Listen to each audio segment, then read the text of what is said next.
Hey, what's ready? Welcome back to News Dose, and yeah, Xbox just dropped their showcase today, which, I mean, I have to say, I thought it was actually pretty good. Now, I'm not going to go so far as to say that it was mind-blowing or anything like that. I mean, you have to kind of keep in mind that it was a partner showcase, and, those do tend to be a little bit on the smaller side of things. But even still, they revealed various surprises that makes the rest of 2025 and even 2026 a little bit more exciting. So stick around and we'll go over some of the highlights and also a big game drop for Xbox that for whatever reason wasn't at their showcase. First though, I do want to thank my supporters on Patreon and on YouTube memberships. Thank you just so much for what you do, and you will receive this video through early access. Let's go and get right into things though, starting off with the Silent Hill 2 remake for Xbox. Like I said, you would think that I'd be talking about this a little bit later in a video as a part of their showcase, but no, I'm actually not, because surprisingly, despite the leaks, it was not at the Xbox showcase whatsoever. So if you watched their event and if you left upset that it didn't show up, well, I still got some good news, because apparently they just kind of shadow dropped it onto the Xbox store without any kind of announcement at all. It is available in the Australian region, and apparently it seems to be launching tomorrow on November 21st everywhere else. My guess is that they'll have some kind of big reveal tomorrow to coincide with its launch, but at the same time, it is a little bit baffling that they didn't just do that at their partner showcase, considering this is one of the most beloved horror games of all time. And frankly, for that matter, the remake is just a really good game. I played through it last year on the PlayStation 5, and Bloober Team did a really good job with the remake. I mean, they made a few decisions that not everybody necessarily loved with some of the characters, but, overall, I think it's a really good game and definitely one of the best horror games that you can currently play. So if you are on Xbox and if you haven't played this game yet, stay tuned for tomorrow. Now, Nintendo also dropped a big game today, being Kirby Air Riders, and that means that reviews are currently rolling out right now, and well, it seems to be doing fairly well. It currently has a 79 overall score on Metacritic, which, just to put that into perspective, that's significantly better than the original GameCube title, which received a 61 back in 2003 for the Nintendo GameCube. And that's kind of my thing about Kirby Air Riders. It has a really loyal fan base that just loves that game, but honestly, it kind of surprises me that a sequel exists at all. I mean, Nintendo fans have been begging for all kinds of different Nintendo-related sequels that, for whatever reason, we never seem to get, but somehow we got a Kirby Air Ride sequel before a new modern-day F-Zero.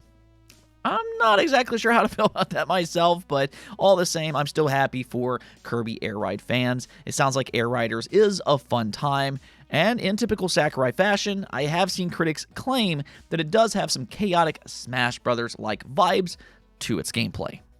Let me know, though, are you going to pick up Kirby Air Riders, or are you going to pass? Now, we also got an update for Dispatch, as it surpassed 2 million players, which is very impressive for this type of game. It is a choose-your-own adventure, and it comes from some of the original creators that worked on the old Telltale games, such as The Walking Dead, as one such example. So, I mean, they have a lot of experience with this genre, and I mean, for that matter, they really just helped popularize these type of games in the first place.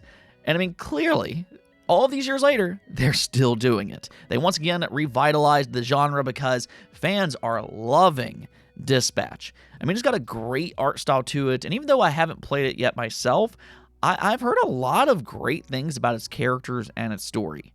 In fact, it currently has a 97% approval rate on Steam, which is always a great sign. So if you're interested, maybe go watch a review or wishlist it.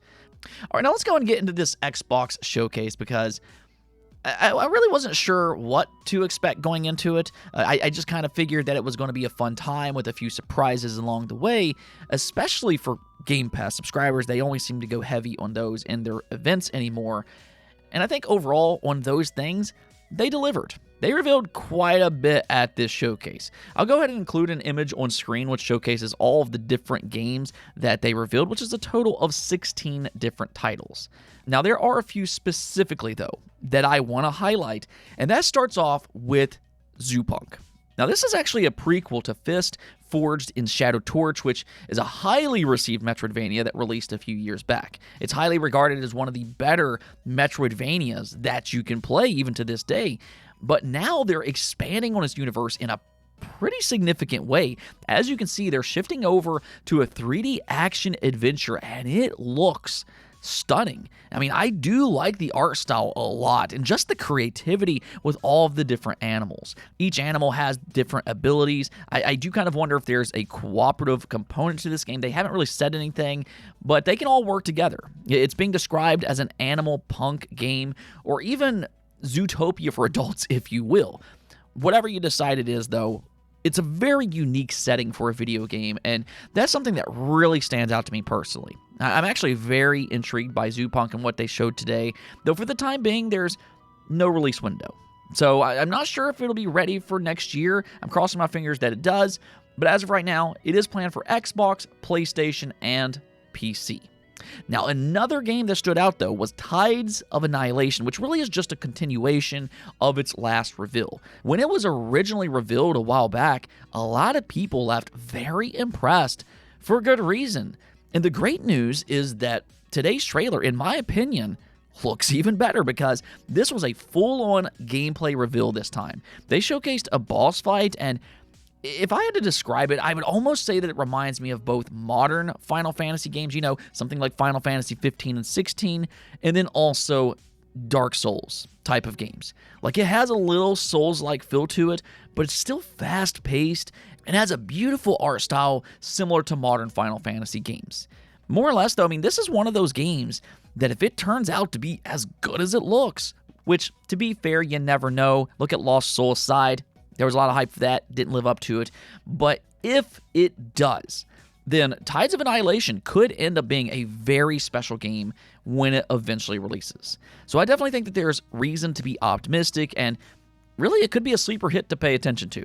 Unfortunately, though, this is yet another game without a release window for the time being. I'm hoping for 2026, but we'll see.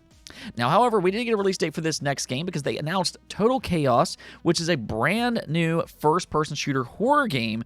And first off, it's incredibly spooky and unnerving, which I think is really cool for this specific genre. It kind of reminds me of Dusk in some ways, with the blend of, you know, that horror atmosphere with that retro-style first-person shooter feel. But that's the thing, because some of you may notice that the gameplay looks a little similar to retro-style shooters, and there's a reason for that. The thing about this game is that it started development as a Doom 2 mod, and now that it's been in development for a long time, it's become a standalone game. So, yeah, I mean, I like the idea of Total Chaos, and here's the really cool thing. They shadow dropped it today. So, you don't even have to wait. You can pick it up across multiple platforms, including Xbox Game Pass. They also announced Armistice, which reminds me a lot of Returnal. It is a third-person shooter roguelike, and a very attractive one at that. I mean, for that matter, Returnal is a PlayStation-developed game, so a game like Armistice is very welcome for platforms like Xbox. I mean, ultimately, we'll have to wait and see if it lives up to expectations, but it is planned for 2026, including, again, Xbox Game Pass. They then announced a couple sequels and spin-offs that I think fans will ultimately enjoy. One being a spin-off to the wildly successful Vampire Survivors. Yeah, they're now making Vampire Crawlers, which, oddly enough, is a turn-based deck builder with roguelike elements. I mean, that sounds a little strange on paper, but at the same time, I feel like this developer has earned the benefit of the doubt. I mean, I've talked about this before, but when I originally saw Vampire Survivors, I didn't really think much of it.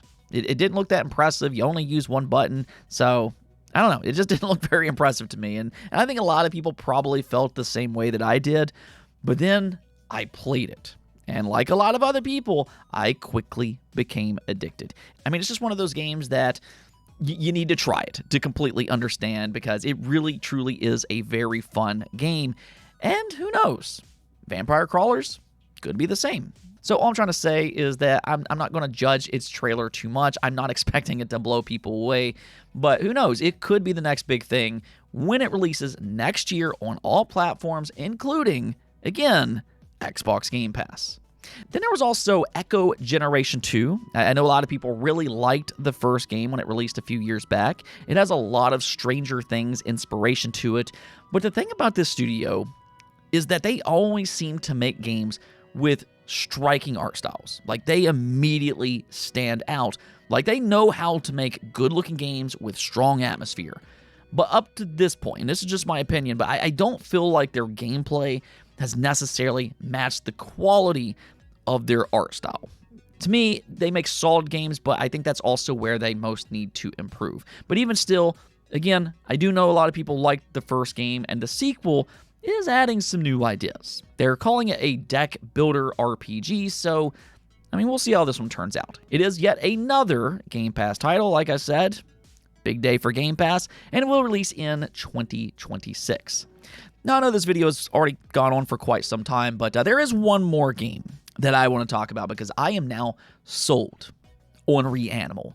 Now, if you don't know what this game is, it comes from the original creators of the Little Nightmare series, Tarsier Studios. Now, as we all know, they got acquired a few years back, so they're no longer working on the Little Nightmare series. Little Nightmares 3 was actually instead handled by Supermassive Games. Now, I've not played that game, but I have heard that it's decent, but at the same time, it also doesn't sound like it's as good as the previous two games. Reanimal, however, though, is basically, I'd say, Little Nightmares 3 in everything but name. I mean, just look at this game because, honestly, it looks incredible. I mean, for me, based on its previous trailers, I wasn't sold on it yet because we hadn't seen a lot of gameplay, but they showed a lot of gameplay today, and it really does look fantastic. So, I mean, you can just call this one Little Nightmares 4 if you want. But yeah, it will be out next year on February 13th. Those are my main highlights for the Xbox Showcase, though, and it's why I left fairly happy. Personally, I'd give the showcase a B- myself. Like I said before, it didn't necessarily blow me away, but I can easily say that they revealed various different games that are now on my wish list. I am excited and optimistic about various games that they revealed. Let me know your letter grade, though, in the comments below, and what game announcement has you the most excited? Anyways, though, that's going to be it for this episode, but until next time, make sure to subscribe, ring that bell, and peace out.